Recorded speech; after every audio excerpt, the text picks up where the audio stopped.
Vamos que vamos para mais uma, minha gente. Eu admito que eu fiquei pensativo, reflexivo até, eu diria, sobre fazer ou não esse vídeo sobre um jogo que foi 0 a 0, né? É claro que há diferentes partidas que terminam em 0 a 0, né? Às vezes o jogo é muito bom, às vezes o jogo é muito ruim. Esse acho que não foi nenhum nem outro. Foi um jogo marromeno. Eu vou falar do jogo, eu vou trazer outros elementos aqui nesse vídeo, mas acho que a principal contribuição que eu posso fazer para o tempo que você está gastando, alguns diriam desperdiçando aqui nesse vídeo, é falar sobre isso aqui, ó.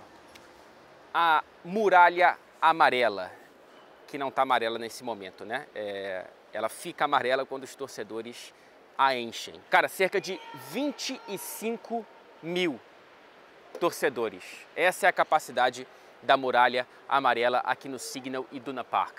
É um pulmão, é um marcador de ritmo, é onde o pulso pulsa aqui no Signal Iduna Park, aqui em Dortmund. Não é a primeira vez que eu venho nesse estádio, eu vim em 2017 na cobertura, se eu não me engano, oitavas de final ou quartas. Foi Borussia Dortmund e Mônaco, aquele Mônaco que ganhou o campeonato francês, aquele Mônaco do Leonardo Jardim, que tinha Bernardo Silva, Fabinho e, claro, Kylian Mbappé. A curiosidade daquela partida é que eu comprei um cachecol na época que tem a data do jogo que acabou sendo errada, porque o jogo foi adiado para o dia seguinte por conta de um atentado no ônibus do Borussia Dortmund que acabou inclusive machucando na época o zagueiro Marc Bartra. Mas enfim, não foi nada tão sério, ainda bem, né? O jogo foi disputado no dia seguinte e eu vi pela primeira vez, acho que foi inclusive de trás daquele gol em frente à muralha amarela, o Kylian Mbappé em ação. E evidentemente eu fiquei muito impressionado. Me lembrou na época traços do Ronaldo Fenômeno, inclusive, claro, guardadas as devidas proporções. Mas enfim, não tô para falar daquele jogo, é só para dizer que eu já tinha visto a muralha amarela de perto, mas não sei porque hoje eu senti que foi uma experiência ainda melhor. Talvez por esse Borussia vir de bons resultados, agora 2 vitórias seguidas dentro da Bundesliga, talvez por ter uma boa colocação também na Liga dos Campeões, né, com o empate de hoje fincou pé na próxima vaga da Champions, por ter uma equipe jovem, com bons jogadores, com bons talentos e que mais uma vez fez frente ao Manchester City. Antes da partida, eu fui conversar com alguns torcedores do Borussia do lado de fora do estádio sobre esse reencontro, claro, com Erling Haaland. Não foi o único reencontro, né? Essa torcida viu mais uma vez aqui nesse estádio o Manuel Akanji, o Ilkay Gundogan, mas é claro que o Haaland é o Haaland e ele concentrou em si esse reencontro. E achei que foi bacana pegar um pouco do sentimento desse torcedor do Borussia antes dessa partida, antes de ver o Haaland de perto mais uma vez por aqui. What kind of reception can we expect by you guys to Erling? Good reception. He is coming back for the first time now, and he's done a great job here in Dortmund for us, for all the fans. He's doing a great job, and I think will be good. He played a lot of games here, and we have to thank him a lot, and he will get a grateful hello from us. If he makes a goal, I think the fans of Dortmund they will also be happy about it. Even against Dortmund? Yes, because Haaland is always in our hearts. What kind of memories do you have of Erling? Yeah, I think more or less. Many goals. Yeah, many goals. In the football world, it's okay to go the next step, and to Manchester City, it was an offer. He can't. It's delayed, so it's okay for him for the next step. It's bad for us, for Dortmund, but that's life. I think he's also he remembers the time with BVB as well, as good as us. The best striker in the world? Yes. For now, of course. Better than Mbappé. Better than Lewandowski? Of course. Yeah. Of course. Yeah.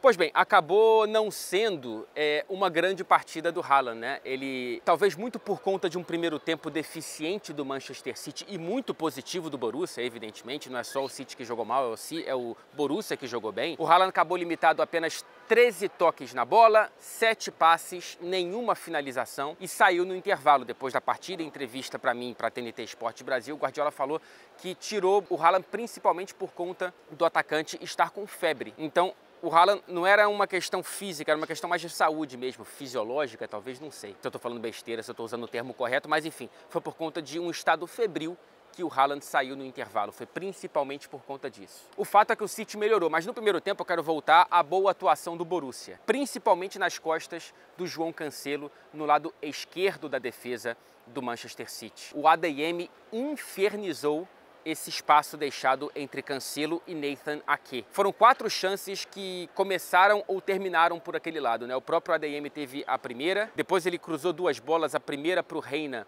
e depois para o jovem Moukoko, atacante de 17 anos, centroavante do Borussia hoje e que deu um pouco de trabalho, viu? Acabou falhando em um plural de oportunidades na hora da finalização, mas foi interessante ver esse garoto em ação contra essa máquina que é o Manchester City, mas que ficou um pouco emperrada hoje. Ah, detalhe, o Ederson ficou no banco de reservas, tá? Eu acho, apesar do City não admitir que é por questão física, eu percebi que no fim do jogo contra o Brighton no fim de semana ele saiu reclamando de uma pancada aqui, na região da cintura, meio coxa, mas evidentemente não foi nada sério, até porque ele ficou no banco de reservas e aqueceu normalmente, enfim, eu vi tudo isso de perto aqui, então nada para se preocupar com o brasileiro.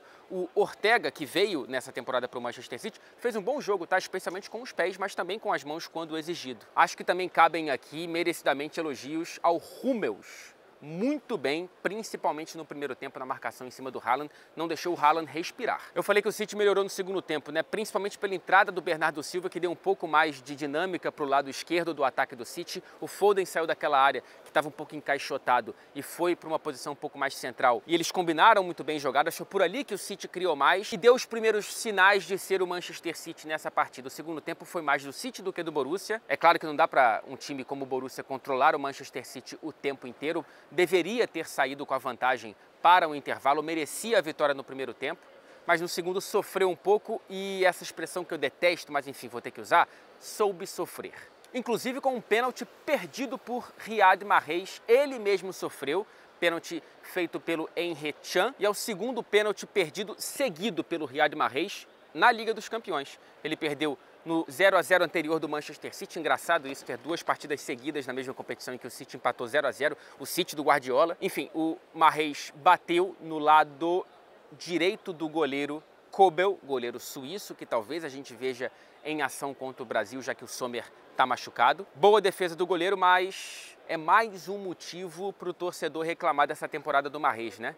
Tá muito mal, não jogou bem e quando tinha a chance de se consagrar, acabou falhando mais uma vez na marca do pênalti. Tá mal o Mahrez, apesar de eu ser muito fã do domínio de bola dele. Acho uma lindeza. Enfim, Manchester City sai com a primeira colocação desse grupo garantida, o que é importante, afinal se ficasse na segunda posição poderia encontrar na próxima fase já o Real Madrid, ou o Bayern de Munique, ou o PSG, enfim. Então consegue fincar essa primeira colocação com uma rodada de antecedência e o Borussia garante vaga na próxima fase. Vai ser interessante ver o Borussia Dortmund no mata-mata da Liga dos Campeões, um time que, seja contra quem, vai dar trabalho. Ah, aliás, entrevistei mais uma vez o Jude Bellingham. Cara, é um prazer falar com esse garoto, é impressionante. Ele tem 19 anos e é muito mais maduro do que eu, o que não é muito difícil, mas enfim, é um sinal. Um dos capitães do Borussia com tão pouca idade. Enfim, acho que abordei os pontos que eu mais gostaria de abordar em relação a essa partida, trouxe um pouco de entrevista com o torcedor, falei da torcida do Borussia Dortmund,